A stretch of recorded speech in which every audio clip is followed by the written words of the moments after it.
Heavenly Father, thank you for this Sabbath day that you've given us to rest not just from our labor, but from our worries, our concern, our doubts, our anxieties, and the insecurities that we face in this world. May this day be a day of rest spiritually, and may you help us, Lord, to be able to glorify your holy name in a way that is pleasing in your sight. Thank you for the Sabbath day, Lord. Thank you for the privilege of being able to serve you. Abide with us now, Lord, and bless every effort that we try to make here. Give us wisdom, give us understanding and discernment, and help us to be able to apply the knowledge that you will have laid out for us today. These things we ask in Christ's name, and we give all praise, honor, and glory. Amen. Okay, so we're picking up where we left off last week. We've been talking about the Ten Commandments, and specifically we've been talking now about the five principles, the foundational elements that pair the commandments together from the tablets. We talked about how that worked before. So last week we talked about the first and the sixth commandment and how they came together and what we understood from that. And so we'll just do a quick review of what we did, what we learned from that one. We found that there was an underlying principle for both of them, and that was do not diminish the other. Do not make the other less than he is. And of course, that's within yourself. We understand that you can diminish someone within yourself without them probably even knowing about it. But generally, they do know about it because they detect that in the way you treat them. So that underlying principle of don't diminish the other, you can apply that with the first commandment as being don't diminish God. And if we do diminish God, that's really the same thing as having a lack of faith in God. And because God is not a body like we are, he is spirit, and so we don't see him. So it's always a faith act to accept God. And so as we diminish God, we reduce our faith and we lack faith. And at the worst case of that, we have no faith. So when we begin to diminish God like that, we do things like we work around his restrictions. Instead of accepting what he's told us we can't have access to, we aren't allowed to understand, we try to find ways to get around him. And people do that with sorcerers and mediums and palm readers, and we named a whole bunch of others. The Bible named some, and we talked about that.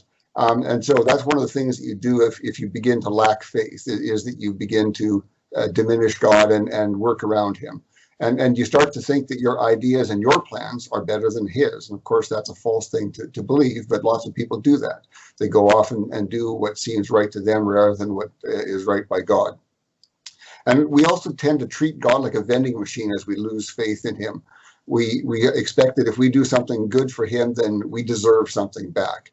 And that's not what God is. If we have faith in God, we know that we will live the life that he wants us to live, and he will do with us as he pleases. And we hope that he will, of course, do good things with us, but who knows, he may put us in difficult situations. And so God is not a vending machine. He is a God. And in the worst case, if you diminish God to the worst, you really deny his existence. And in that case, you've really murdered him within yourself. You've reduced him so much that he doesn't exist anymore. And so with God in the first commandment, that's how that underlying principle applies. The underlying principle applies to the sixth commandment, which was about murder. And if we diminish a man or a group of men, we can do it both ways. We begin to show hatred. That diminishment within us begins to show in the things that we say, the things that we do, how we treat people.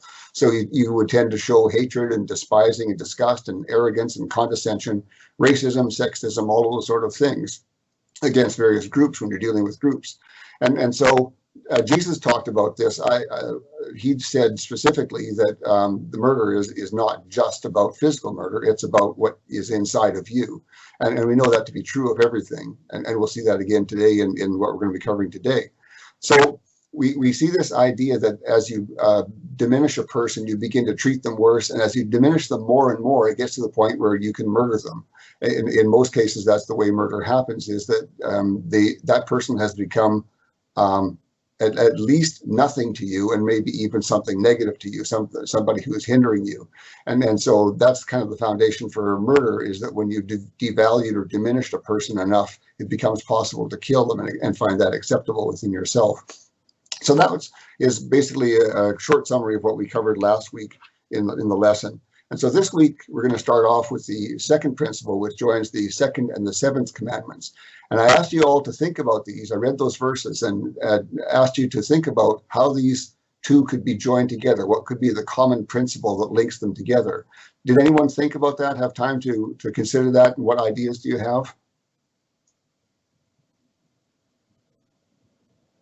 No one?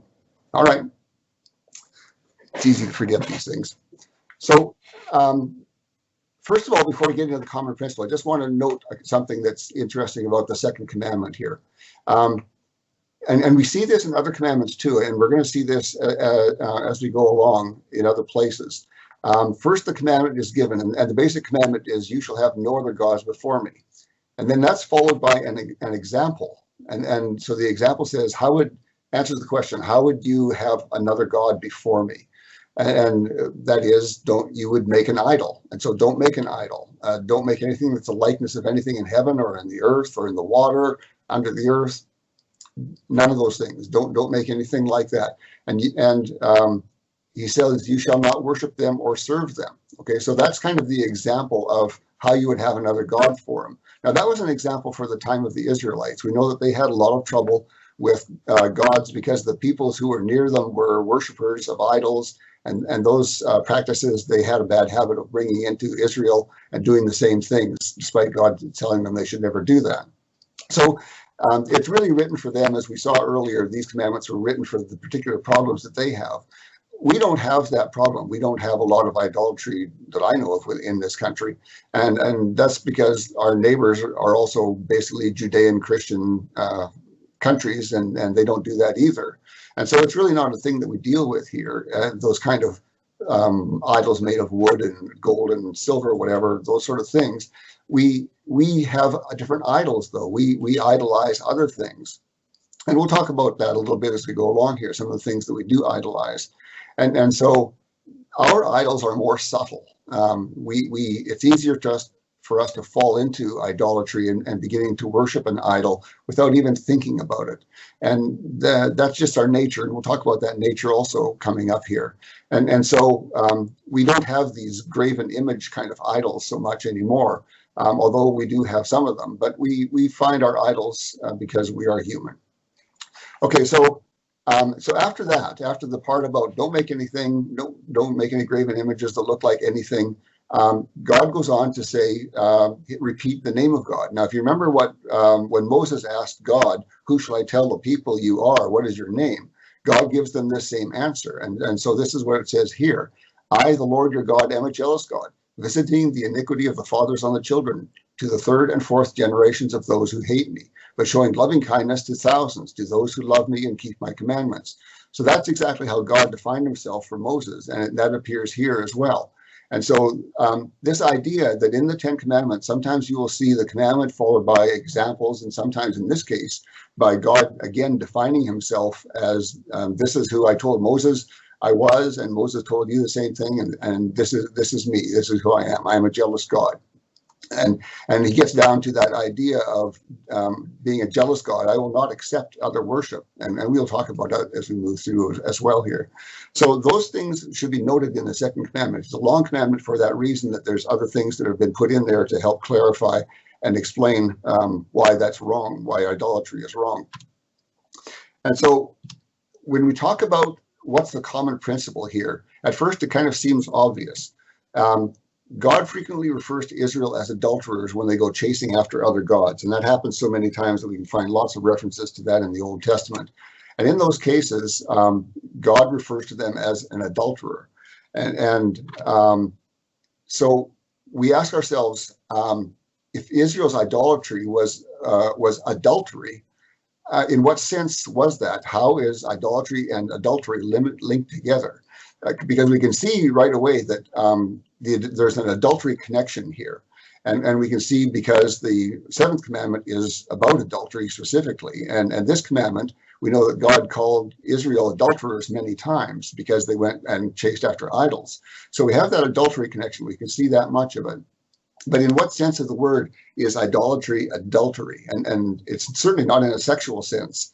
And so that kind of helps us to understand something about sexual adultery as well. And we'll come to that too. And so we can see then that adultery is really a bigger thing than being about just sexual relations, or if it's all about sexual relations at all.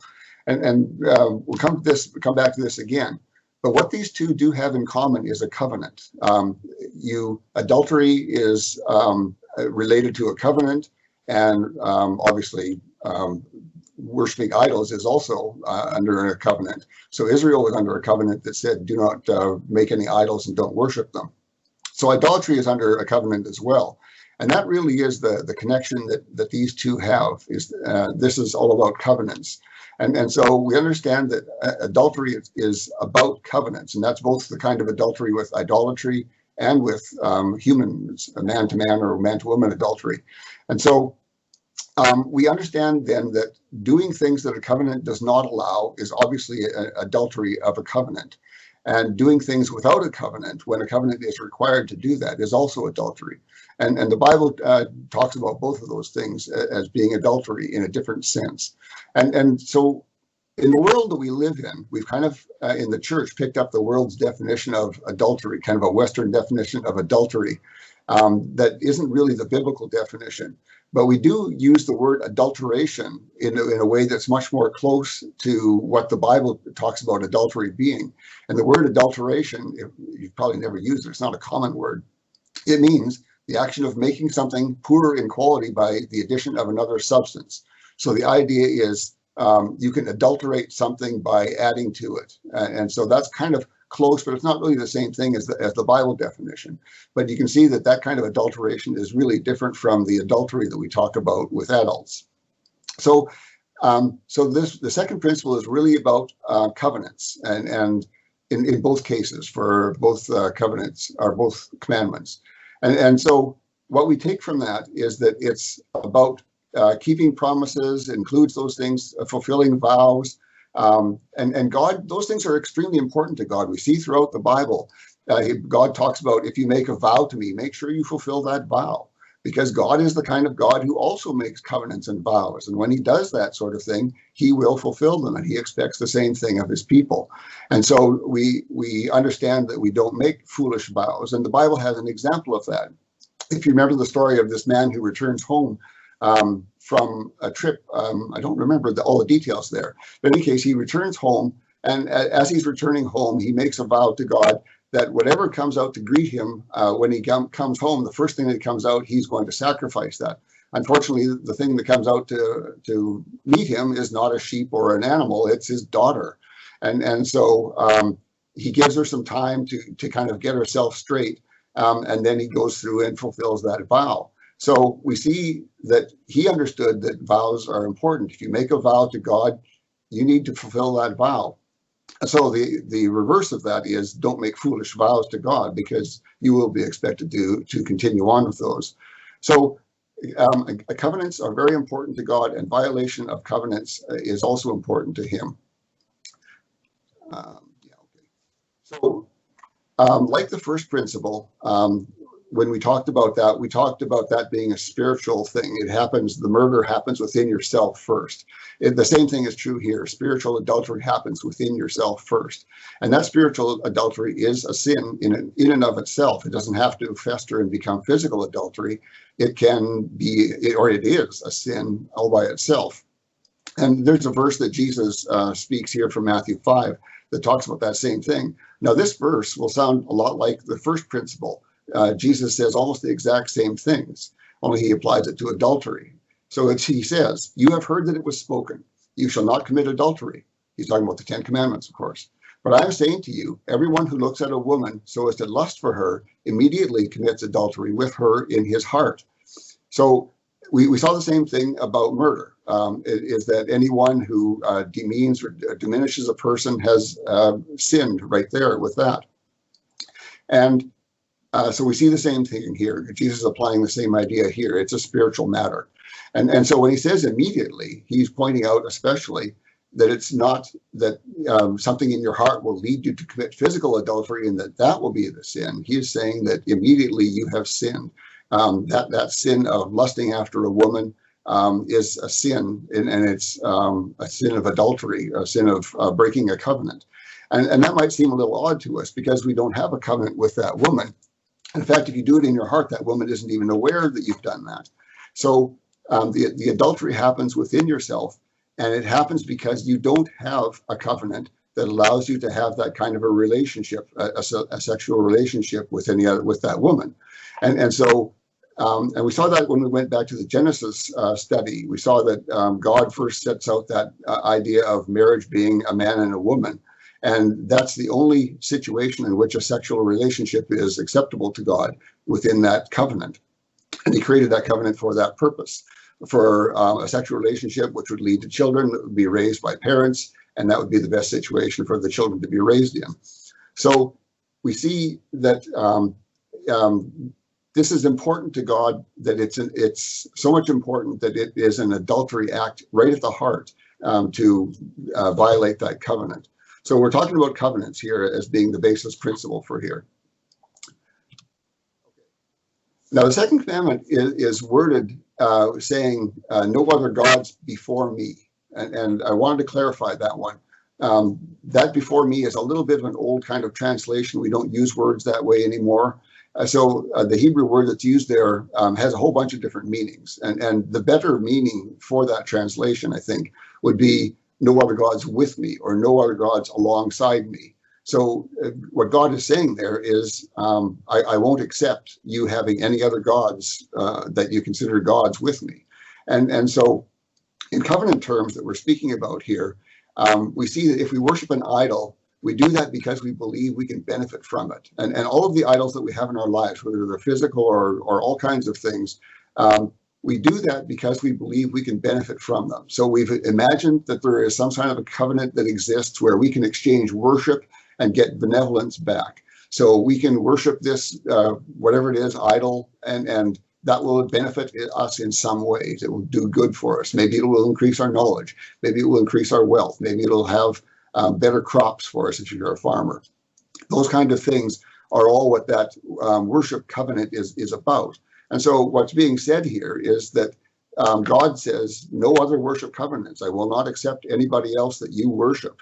For whatever reason you worship them, whatever you expect to gain from them, that's not acceptable to me. And the Bible talks about that more particularly when he says, I am a jealous God. And he's saying, I want all your worship, praise, and love. I won't accept sharing. And there's a verse that even talks about that from Isaiah 42:8. It says, I am Yahweh, that is my name. I will not give my glory to another, nor my praise to graven images. And so he's saying that same thing, is that God does not want to be in a situation where he does something for you and you praise and glorify someone or something else. That's just not an acceptable situation for him. If he's going to be your God, he can be your only God, and he won't accept you worshiping anyone else. And that's a challenge for us. As I said, the idols in our lives are not physical idols, so it's a little harder for us to, or at least not always physical idols. There are certainly still some physical idols. I've seen that, but it doesn't. It isn't so obvious to us when we slipped into idolatry. And I can name a person, but I won't name that person, who actually did that with Christmas ornaments. And I could see that he had a relationship with those that was not a healthy relationship. And so you can get into the most subtle things that you wouldn't think of as idolatry and just slowly fall into those.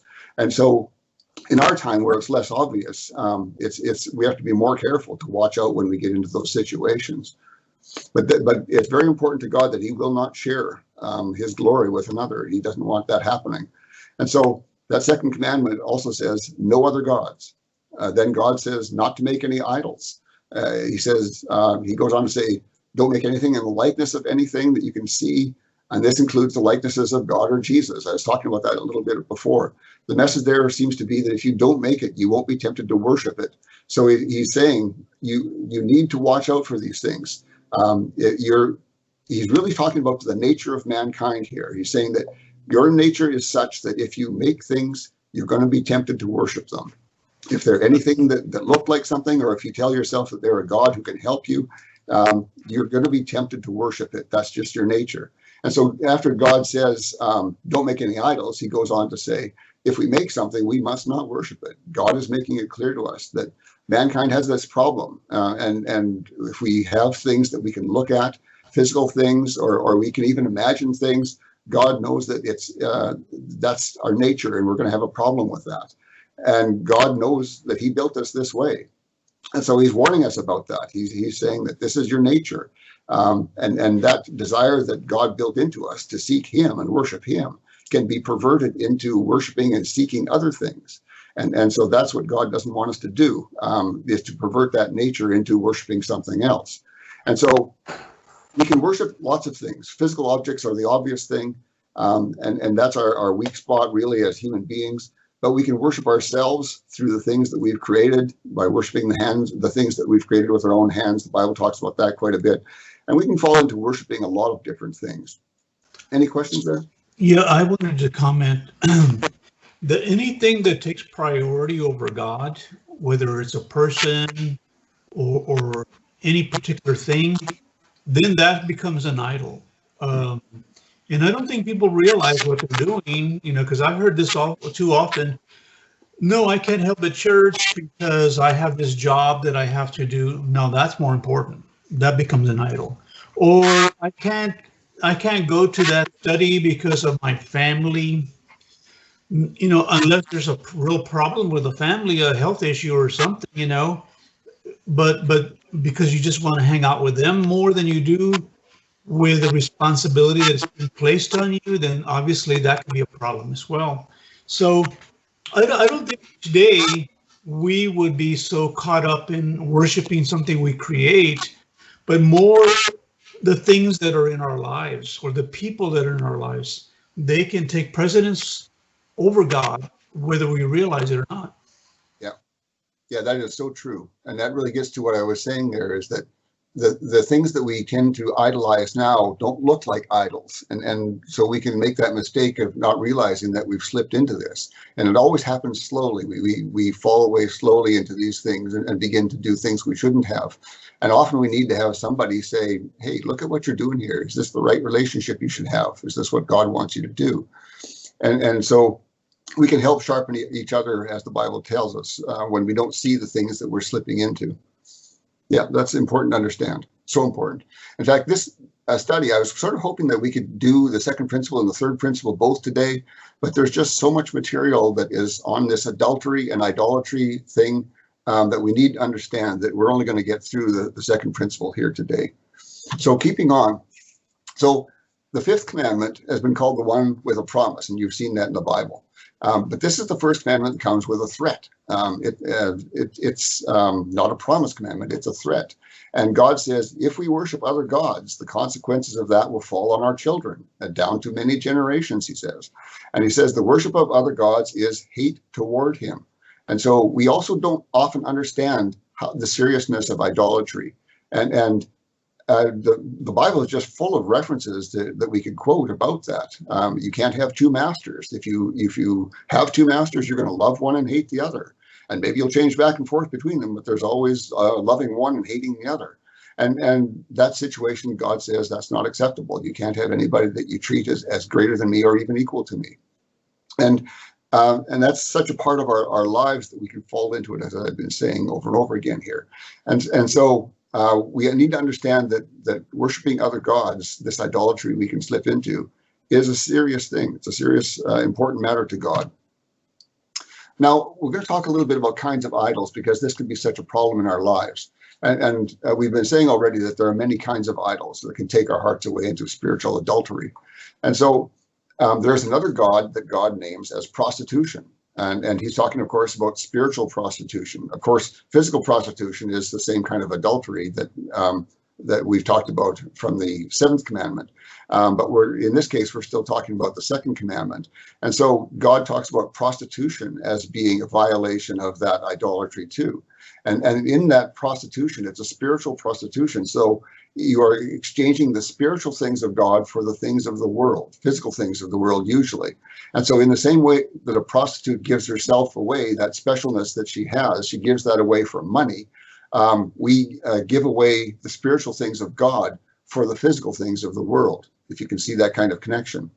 So the Bible talks about prostitution, spiritual prostitution, many times. And so we can see from that every enjoyable thing in the world can become a god to us. And I've seen people who had made even athletics a god to them. The most important thing in their life was getting out onto a track and running or biking or doing whatever they were doing. And so things that we enjoy can become idols to us. They can take up a big chunk of our lives and become the thing that we. Now notice the idolatry in such a thing as that. You are sacrificing your time and your energy so that you can become healthier or more fit or whatever. And so we can see there's that commitment there, or that belief that you can benefit from this God. And so this is a kind of God that is not a physical God at all. It's not even an imaginary God. It's more of a concept. It's fitness. And so your God can be fitness. And so all kinds of things like that are things that can trip us up and take us away from God.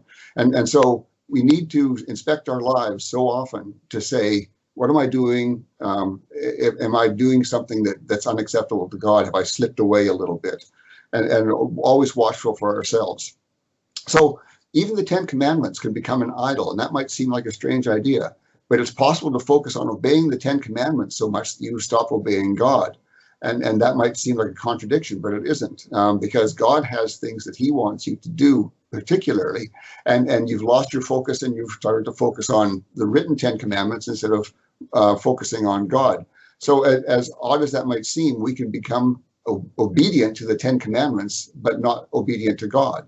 And we should be obeying the 10 Commandments because we are obeying God. Now it might seem like a really small difference, but it is important because it's about the state of your thought, the way you're thinking about things and the priorities in your life. And so if the 10 Commandments become more important than God in your life, the 10 Commandments have become an idol to you.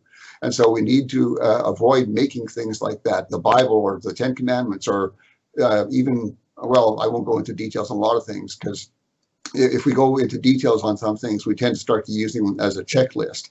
And so the real question is, where is God in my life relative to the other things in my life?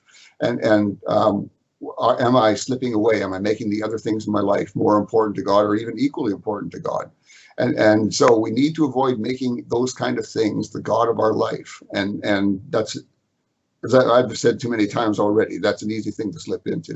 So one that comes to mind is even a picture of Jesus can become an idol. And I heard a story about a man who was telling about how this happened to him. And the Bible doesn't describe any aspect of what Jesus looked like. So whenever we see a picture of him, that's not what he looked like. It's guaranteed. And so, but the Bible doesn't mention what he looked like for a reason, because the Bible doesn't want us making idols of him, pictures of him, and so that sort of thing. And that's our temptation. And you can see that temptation coming out. There is no description of Jesus. Nonetheless, there are billions of pictures of Jesus. And that's our nature that God was warning us about. If you make those pictures, you're going to be tempted to worship him. And that's what this man was talking about. He was actually a pastor, if I remember correctly. And he said, people, and he had himself brought a picture of Jesus into his office because that seemed appropriate. And he found that as every morning he would come in and he would see that picture, and he started to have a relationship with that picture. He started to want to bow to it or to pray to it, things like that. Those are all wrong. You cannot worship God through an image. You cannot pray to a picture and think that somehow you're praying to God. God won't accept that. And no matter if you think that's Jesus or not. And so those sorts of things are the kind of things I'm talking about that we can slip into so easily, be pulled into because of our weak nature in that area. So these things that we intend good to come from, we intend this picture of Jesus that we've got on the wall to remind us of Jesus and make us think about him. But eventually that can become too big a thing for us, and we start to bow to it or pray to it, and it's then become an idol to us. And that's such a problem for us, is to fall into that sort of thing. And so generally Protestant churches, unlike the Catholic churches, don't have pictures like that at all. They don't have pictures of Jesus or statues or anything like that, because we don't accept that they should be in that place. We accept that even if they aren't idols to you, they are a temptation to become idols to you. And that shouldn't be in the church for sure. The church shouldn't be tempting people into idolatry. And so the real point here is that God is spirit, and Jesus is an embodied spirit. Nonetheless, they're not to be worshipped through physical objects, and you can't do that. You can't pray to Mary and think that's somehow praying to God or anything like that. Those ideas are all wrong. God doesn't accept anything like that. Only praying to him is acceptable. Only praising him, only glorifying him is acceptable. No one else. Everything else is idolatry. And so idols can become things that you wouldn't even imagine. I talked about fitness could become an idol in your life. Things like beauty, personal beauty, what you look like, comfort in your life, peace, patriotism, wisdom, all sorts of things that are very abstract things we can put in the wrong place in our life, and they become something that we worship. We give our time to. We sacrifice our time and our efforts to those things. And so we need to always be careful about where these things are in our lives. Any questions?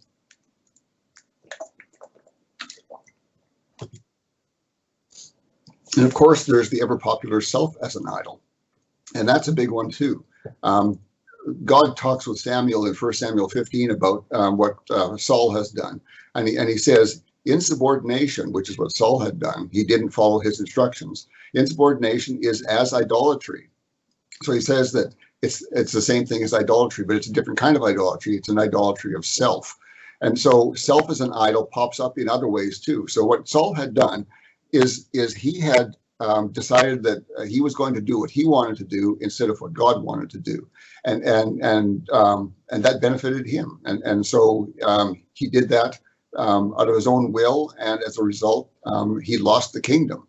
And that was that important to God that idolatry wouldn't be accepted. So, and the Bible talks about this in many other places, this kind of idolatry of self. And from Ephesians 5:5, it says, "You have known this, that no person who is a fornicator or impure or a greedy person who is an idol worshiper has any inheritance in the kingdom of the Messiah and of God." So right there, you see that idea of a greedy person being an idol worshiper. And we understand that greed is a self-centered desire that makes you a worshiper of yourself. And so a greedy person is greedy for everything. It's not like lust, where you lust for a particular thing. It's greed of everything. And so that kind of a greedy person is a person who is an idol worshiper of himself. He sees himself as being more important, and he gets everything that he can for himself, and thinks of himself as better than other people. Another verse that talks about this in the same way is Colossians 3:5, and it says, "Kill therefore your members of your body that are in the earth, fornication, impurity, diseases, wicked desires, greed," which is idol worship. So again, we see that same idea that greed is idol worship of yourself. And so that's another one that we can slip into, of course, very easily, is that idea of me first, I come first. I have a duplicate slide there. Okay. So that's it for today. I'm trying to keep these fairly short because they're in depth. And so next week, we're going to pick up and go to the third principle, and we'll be looking at the third commandment and the eighth commandment. And so I'm going to read those now. And again, I'll have you think about those and see if you can see what the common principle is in them. And at the beginning of the lesson next week, I'll ask what you think that common principle is that joins the two together. So the third commandment says, "You shall not take the name of the Lord your God in vain, for the Lord will not leave him unpunished who takes his name in vain." So again, you can see a threat in that commandment as well. The eighth commandment says, "You shall not steal." So consider this over the week, and next week I'll ask about that. What is the common principle that joins these two commandments together?